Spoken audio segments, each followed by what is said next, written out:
स्वामी समर्थ. मित्रांनो, कुत्र्याला एक तुकडा भाकरी खाऊ घालण्याचे काय फायदे आहेत हे तुम्हाला माहीत नसेल. एकदा भगवान श्रीकृष्ण सोन्याच्या सिंहासनावर विराजमान होते. तेव्हा द्रौपदी त्यांच्या दरबारात पोहोचल्या आणि म्हणाल्या, हे प्रभू, आपण जगातील प्रत्येक मौल्यवान गोष्ट जाणता, आपणच मनुष्याचे दुःख जाणता आणि आपणच जगाचे कल्याणकारी आहात. तर हे प्रभू, मला आपल्याला एक प्रश्न विचारायचा आहे. मित्रांनो, तेव्हा भगवान श्रीकृष्ण म्हणाले, हे देवी द्रौपदी, तुमच्या मनात जो काही प्रश्न आहे तो तुम्ही संकोच न करता विचारा. आम्ही तुमच्या प्रश्नांची उत्तरे नक्की देऊ. तेव्हा द्रौपदी म्हणाल्या, हे प्रभू, मला हे जाणून घ्यायचे आहे की कुत्र्याला एक तुकडा भाकरी खाऊ घातल्याने मनुष्याला कोणते फळ मिळते. तेव्हा भगवान श्रीकृष्ण म्हणाले, हे देवी द्रौपदी, कुत्र्याबद्दल तर तुम्हाला चांगले ज्ञान आहे. तुम्हीच कुत्र्याला शाप दिला होता. द्रौपदी म्हणाल्या, हे प्रभू, होय, मी कुत्र्यांना शाप नक्कीच दिला होता, परंतु कृपया आपण सांगा. भगवान श्रीकृष्ण म्हणाले, हे देवी द्रौपदी, कुत्र्याला एक तुकडा भाकरी खाऊ घातल्याने मनुष्याला 8 फायदे होतात आणि जो मनुष्य या फायद्यांविषयी जाणून घेतो त्याचे जीवन धन्य होते आणि त्याच्या जीवनात कधीही दुःखांचा डोंगर कोसळत नाही. जो मनुष्य पृथ्वी लोकावर कुत्र्याला एक तुकडा भाकरी खाऊ घालतो त्याला हे 8 फायदे हे नक्कीच मिळतात आणि तो आयुष्यभर दुःखी राहत नाही. त्याला मृत्यूनंतर मोक्ष लवकर मिळतो. तर मित्रांनो, त्या 8 गोष्टी कोणत्या आहेत चला जाणून घेऊया. मित्रांनो, भगवान श्रीकृष्ण म्हणतात, हे देवी द्रौपदी, अनेकदा मनुष्य अनेक प्रसंगी कुत्र्याचे नाव घेतात. कुणाला शिवी देतानाही कुत्र्याचे नाव तोंडावर येते. हे देवी, तो मनुष्य शिवी माणसाला देतो पण नाव कुत्र्याचे बदनाम होते. तर काय कुत्र्याचे जीवन इतके वाईट आहे का?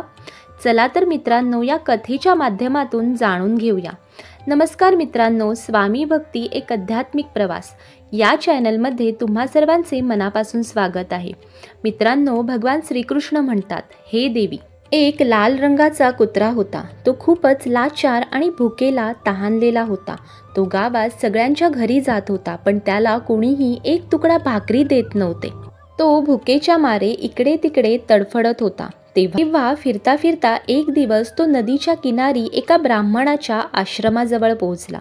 तेव्हा कुत्रा ब्राह्मणाला म्हणाला, हे ब्राह्मण देव, मला वाटते की आपण खूप ज्ञानी ब्राह्मण आहात, म्हणून आम्ही भूक तहानेने खूप व्याकुळ झालो आहोत. कृपा करून तुम्ही आम्हाला जर एक भाकरी दिली तर ती खाऊन आम्ही आमची भूक शांत करू शकतो. तेव्हा तो ब्राह्मण म्हणाला, हे स्वान, तुला गावात एक तुकडा भाकरी कोणी दिली नाही का, जी खाऊन तू तुझी भूक मिटवू शकला असतास?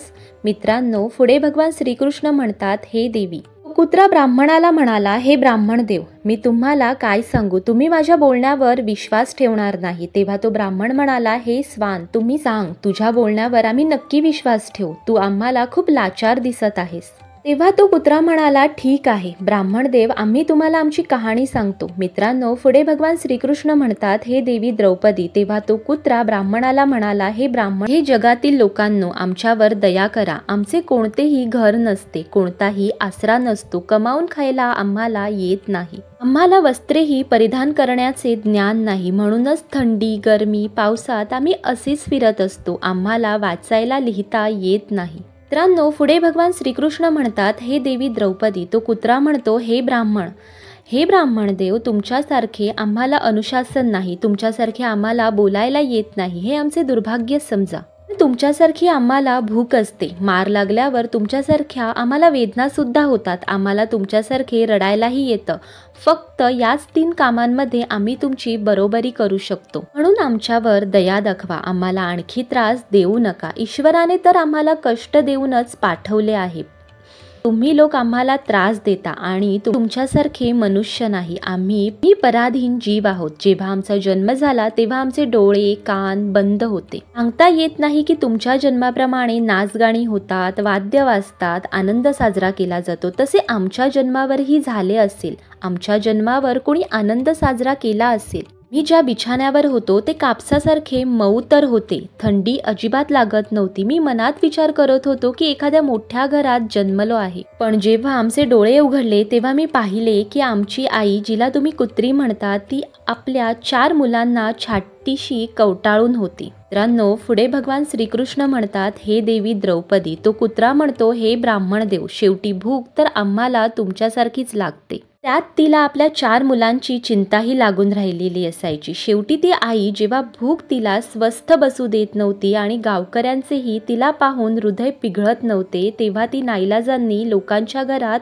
चोरी घुसायची आणि तिला काहीतरी मिळाले तर ते खाऊन आपल्या पोटाची आग शांत करायची. अनेकदा लोक तिला खाण्याची वस्तू घेऊन जाताना पाहिल्यास काठी, दांडके घेऊन तिच्या मागे लागायचे. काही निर्दयी लोक तर अनेकदा तिला घरात बंद करून मारहाण करायचे. आमच्या आईची वाईट अवस्था करायचे. मित्रांनो, कुत्रा ब्राह्मणाला म्हणतो, हे ब्रह्मदेव, आमच्या आईने काय बिघडवले होते? तिने फक्त आपल्या पोटासाठी भोजन चोरले होते. चोरी करण्याचा आम्हाला कोणताही शौक नाही, पण पापी पोट मला हे सर्व करायला मजबूर करते. एक दिवसाची गोष्ट आहे. मोठी थंडी आणि पाऊस होता. गारा होत्या, थंड हवा वाहत होती. त्या थंडीत कुडकुडून आमचे 2 भाऊ मेले. त्या दिवशी आमची आई खूप रडली. पण मनुष्यांना आमच्या वेदना का समजतील? तिचे मुलं थोडीच मेली होती. मित्रांनो, तो कुत्रा म्हणतो, हे ब्रह्मदेव, आता आम्ही फक्त 2 भाऊ उरलो आहोत. आम्ही दोघांची काळजी घेऊ लागली होती. एक दिवस त्याच गावात एका शेठच्या घरी जेवण होते आणि पुऱ्या बनत होत्या. शेठच्या घरी बरेच पाहुणे आले होते. आमची आई काहीतरी खायला मिळेल या आशेने वारंवार तिकडे जात होती, पण लोक तिला हुसकावून लावत होते. कोणालाही दया आली नाही. बिचाऱ्याला खायला फेकून द्यावी. एका पुरीत त्यांचे काय बिघडणार होते? माझी आई चवलेल्या नजरेने जात होती आणि तिथे उभी राहून बघत होती. मित्रांनो, शेठच्या अंगणात जेवणाचा कार्यक्रम सुरू झाला. भोजन वाढायला लागले. माझी आई पण तिथेच जाऊन शेपूट हलवू लागली. जेवण वाढणारा माणूस जेव्हा काही कामासाठी आत गेला तेव्हा माझी आई दबक्या पावलाने पुरी घेण्यासाठी निघाली. मग धत-धतचा आवाज येऊ लागला. चारी बाजूंनी लोक ओरडून तिच्या मागे धावले आणि माझी आई ती किंकाळी ऐकून घाबरली. 2-3 माणसे काठ्या घेऊन तिच्या मागे निर्दयीपणे धावले. माझी आई तिथून घाबरून पळाली, पण तिला तिथून बाहेर पडण्याचा कोणताही मार्ग मिळाला नाही. पण समोरून लोक काठ्या घेऊन येत होते. तेव्हा माझी आई तिथे जे लोक जेवण करत होते त्यांच्यामधून नाकालगात निघून गेली. नकळत निघून तो कुत्रा म्हणतो, हे ब्राह्मणदेव, माझी आई आपल्या निघण्याने इतकी हैराण नव्हती जितकी त्या लोकांना पाहून झाली होती. जे तिथे जेवण करत होते ते सगळे उठून उभे राहिले. त्यांनी जेवण करणे सोडले आणि म्हणू लागले की या कुत्र्याच्या नाका लागून गेल्यामुळे भोजन भ्रष्ट झाले आहे. सगळे एकमेकांशी विचार करत होते की आता काय करावे. सगळे जेवण खराब झाले. बिचारा तो शेठ फुटून रडू लागला. काही लोक तर हेही म्हणत होते की बाई, कुत्रीच्या नाका लागल्याने भोजन कसे खराब झाले? खाण्यात किंवा पातेल्यात तोंड थोडेच टाकले आहे, फक्त वरूनच तर गेली आहे. त्यातील काही लोक मोठ्या घराण्यातील होते. त्यांनी ते एकही काही ऐकले नाही. ते म्हणत होते की भोजन तर भ्रष्ट झाले आहे, हे आमच्या खाण्यालायक नाही. अखेर त्यांचीच गोष्ट मानली गेली, पण ते सगळे भोजन गरिबांमध्ये वाटून टाकले. त्या दिवशी तर माझ्या आईला पोट भरून खायला मिळाले होते. चा सुख तिला जीवनात कधी मिळाला नव्हता, पण ते सुख तिच्यासाठी मोठी मुसीबत. ती जेवण करून तिथे आरामात झोपली होती, पण तितक्यात तो शेठ काठी घेऊन तिथे आला आणि तिला खूप मारहाण करू लागला. तिला बाहेर पळायलाही संधी मिळाली नाही. काठ्यांच्या मारामुळे ती खूप ओरडू लागली. आईचा विलाप ऐकून दगडही पाझरला असता, पण त्या हृदयाला तिच्यावर जराही दया आली नाही. तो तिला कठोरपणे मारत राहिला. आईच्या अहंकाराचा पूर्ण गावात ऐकू येत होता. तेव्हा काही लोक आले आणि तिला समजावून म्हणाले, अरे भाऊ, जाऊ दे, भुकेल्या माणसाची होती, ती तर एक पशु आहे, तिला चांगले वाईट काय कळणार? आता तिला मारून तुला काय मिळणार आहे? जे व्हायचे होते ते झाले. लोकांच्या समजवण्यानंतर त्याने आमच्या आईला मारणे थांबवले. आईने ऐकून आम्हा 2 भावांना सगळी कहाणी सांगितली. आम्ही विचार केला की किती कष्टमय आहे आमचे कुत्र्यांचे जीवन. माणूस एका भाकरीच्या तुकड्याच्या बदल्यात चोरासारखा मारतो, धिक्कार करतो अशा लोकांवर, जे आमच्या वेदना समजत नाहीत. मित्रांनो, पुढे भगवान श्रीकृष्ण म्हणतात, हे देवी. तो कुत्रा म्हणतो, हे ब्राह्मणदेव, एक दिवसाची गोष्ट आहे. एक बाहेरचा प्रवासी येऊन थांबला होता. त्याने आपल्या जेवणासाठी एक ठिकाणी चूल मांडली होती आणि त्यावर डाळ शिजायला ठेवली होती. त्यानंतर पीठ मळून ठेवले होते तो जवळच्या विहिरीवर पाणी आणायला गेला. इकडे कुठून तरी माझी आई फिरत फिरत तिथे पोहोचली. ने मळलेले पीठ ठेवलेले पाहिले तेव्हा तिला वाटले की कदाचित या पिठाचा कोणी मालक नाही असा विचार करून ती ते पीठ खायला लागली. इकडे वाटसरूने विहिरीवरून पाहिले की त्याचे पीठ एका कुत्रीने येऊन खाल्ले आहे तेव्हा तो खूप दुःखी झाला. बिचारा डोक्यावर हात ठेवून रडू लागला. काही लोकांनी त्याला म्हटले, अरे भाऊ, हिने तुझेही पीठ बिघडवले. काल तर हिने शेटचे पूर्ण रसोईच खराब करून टाकली. प्रवासी दुःखी होत म्हणाला, अरे मला काय माहित होते की ही दृष्ट कुत्री माझे पीठ खायला इथे दबावून बसली आहे. प्रवाशाने न पाहता न विचारता काठी घेऊन कुत्रीवर तुटून पडला. आईने ते पीठ नीट खाल्लेही नव्हते, पण त्यापेक्षा जास्त तिच्यावर काठ्यांचा वर्षाव झाला. महिनेच्या महिने माझी आई होऊन फिरत राहिली. तेव्हा त्या दिवशी समजले की माणूस किती स्वार्थी आहे.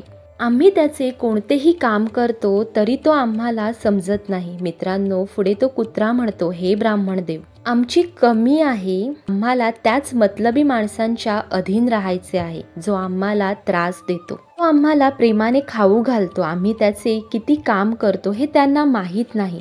त्याच्या घराची राखण तर करतोच, त्याचबरोबर आणखी खूप सारे फायदे आहेत तो मनुष्य जाणत नाही. पुढे भगवान श्रीकृष्ण म्हणतात, हे देवी द्रौपदी, जर मनुष्याला कुत्र्याला भाकरी खाऊ घालण्याचे फायदे कळले तर तो आपल्या जीवनात होणाऱ्या अनेक नुकसानांपासून वाचू शकतो. जेव्हाही घरात भाकरी बनवली जाते तेव्हा पहिली भाकरी गायीची असते आणि शेवटची भाकरी कुत्र्याची असते. भगवान श्रीकृष्ण म्हणतात, हे देवी, असेच काही विधान बनवले होते, पण भगवंताने बनवलेले ते विधान विसरून मनुष्य पहिली आणि शेवटची भाकरी स्वतःच खातो.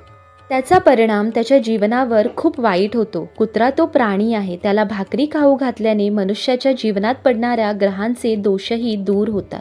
मित्रांनो, मग भगवान श्रीकृष्ण म्हणतात, हे देवी, पहिला फायदा हा आहे की कुत्र्याला भाकरी खाऊ घालण्याचा की कुत्र्याला भाकरी खाऊ घातल्याने शनीचा नकारात्मक प्रभाव कमी होतो. शनिग्रह जवळ आपली वक्र दृष्टी टाकतो तेव्हा प्रत्येक मनुष्य बर्बाद होतो. ज्या व्यक्तीवर त्याची महादशा सुरू होते त्याची बनलेली कामे आपोआप बिघडायला लागतात. तो आर्थिक तंगीचा शिकार होतो. अशा स्थितीत जर व्यक्ती कुत्र्याला भाकरी खाऊ घालते तर तिच्यावर शनी भाव खूप कमी होतो. दुसरा फायदा हा आहे की कुत्र्याला भाकरी खाऊ घातल्याने भाग्य तुमच्या बाजूने होते. ज्या घरात नकारात्मक शक्ती नष्ट होते. नंबर 3, कुत्र्याला भाकरी खाऊ घातल्याने माता लक्ष्मी प्रसन्न होते. तुमच्या घरात धनदौलतीची कधीही कमतरता भासत नाही. नंबर 4, कुत्र्याला भाकरी खाऊ घातल्याने तुमच्यावर कर्ज चढत नाही आणि जे आधीपासून कर्जदार आहेत त्यांनाही मुक्ती मिळते. 5वा फायदा हा आहे की कुत्र्याला सकाळ संध्याकाळ भोजन दिल्याने तुमचा व्यापार खूप चांगला चालतो. नंबर 6, कुत्र्याला भाकरी दिल्याने तुमच्या आयुष्यात वाढ होते आणि अडकलेले धरते. नंबर 7, कुत्र्याला भाकरी दिल्याने तुमचं आरोग्य नेहमी चांगलं राहतं आणि मानसिकदृष्ट्या तुम्ही खूप मजबूत राहता. मन ऊर्जायुक्त राहते. चांगले विचार तुमच्या मनात येतात. नंबर 8, कुत्र्याला भाकरी खाऊ घातल्याने भगवान प्रसन्न राहतात. कारण भगवंतांना सर्व जीवांची, सर्व प्राण्यांची चिंता असते. तो सर्व जीवांवर दयावानही त्या मनुष्यावर नेहमी प्रसन्न राहतात. त्याची कृपा सदैव त्या कुटुंबावर टिकून राहते. मित्रांनो, भगवंताची कृपा सदैव त्या कुटुंबावर टिकून राहते. मित्रांनो, आपण अनेकदा आपल्या मोठ्या वृद्धांना बोलताना ऐकलं असेल. ते म्हणतात की जेव्हा कुत्रा रडतो तेव्हा अपशकुन होतो, कोणते तरी संकट येते, कोणाचा तरी मृत्यू होतो, म्हणून कुत्र्याला कधीही रडवू नये. मित्रांनो, अशा प्रकारे भगवान श्रीकृष्णांनी देवी द्रौपदीला कुत्र्याला भाकरी खाऊ घालण्याचे हे 8 फायदे सांगितले आहेत. तर मित्रांनो, आशा करते तुम्हाला ही माहिती नक्कीच आवडली असेल.